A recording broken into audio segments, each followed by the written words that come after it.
Hürmetli vatandaşım, leksimizin ikincisini devamlaştırırız.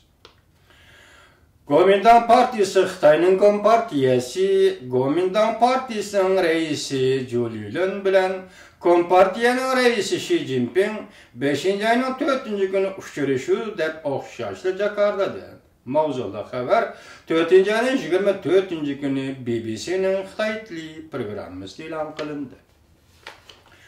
Qo'shimcha Jungo Kompartiyasi Davlat Mahkamasi Tayvan İşleri İşxanasının bayanatçısı Jungo Kompartiyasi Merkezi Tayvan Xizmat Gruppasi İşxanasının bayanatçısı Ma Shaoguang mundaq ko'rsatdi. Kuomintang Partiyasi Jungo Kompartiyasi aloqador taraflar maslahatlashish orqali Jungo Kuomintang Partiyasining reisi Zhou Lilan 5-ayning 3-kuni Shanxayda o'tkaziladigan 10-qatimli iqtisodiy tijorat minbari yig'iniga qatnashgandan keyin Jungo Kuomintang Partiyasining Jungo quruqligini ziyorat qilish o'mikini boshlab Beijingga yetib keldi.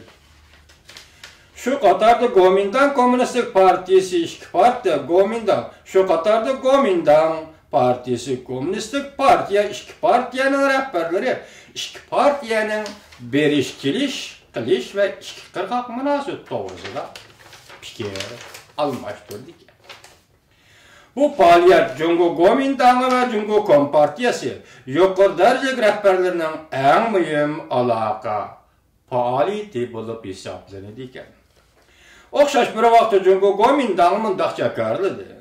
Reis Zhou Lilan efendi Jungo Kompartiyasi Merkezi Komitetining taklifiga binoan vakillar umigini boshlab Beijingni ziyorat qildi. Hamda 5-ayning 4-kuni Jungo Kompartiyasining sekretari Xi Jinping bilan uchrashib, ikki taraf Tayvan Jungo munosabatining kelgusi va ikki qirg'oq xalqlarining baxt saodati qatorliq mavzular bo'yicha keng doiralik suhbat ilib bor. Fikr almashtirdi. Endi o'zimizning gapini qilaylik. Zhou Lilan Shimoliy Tayvan shahrining boshlig'i. O'tgan yil 11-oyda o'tkazilgan Tayvanda o'tkazilgan yerlik saylamda Kuomintangda eshib qolgan odam o'sha odam desa bo'ldi. Qolgan Kuomintangning rahbarlari va yerlik rahbarlarining hammasi saylamda tushib qoldi.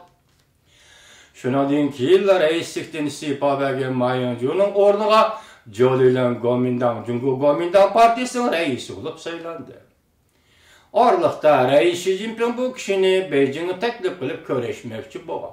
Lekin tuyuqsiz yana bu amaldan qoldirilgan. Endi qaraymizki, Zhou Lilan bilan Reis Xi Jinping Kuomintang Partiyasining raisi bilan Jungo Kommunistik Partiyasining raisi Xi Jinping Shanxaydan qaytib kelgan Zhou Lilan bilan Beijingda uchrashdi ekan.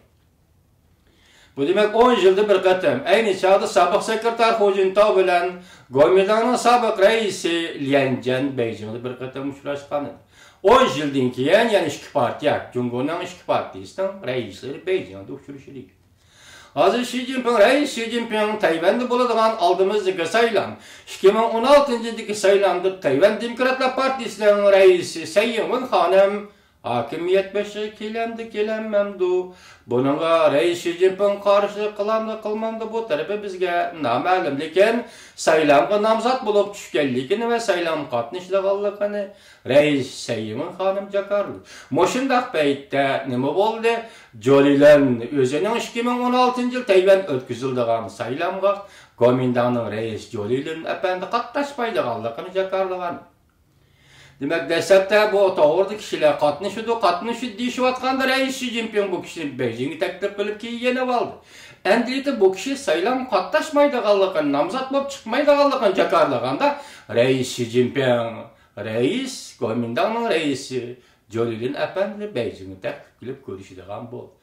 Zodi bu yerda qanday siyosiy maqsad bor?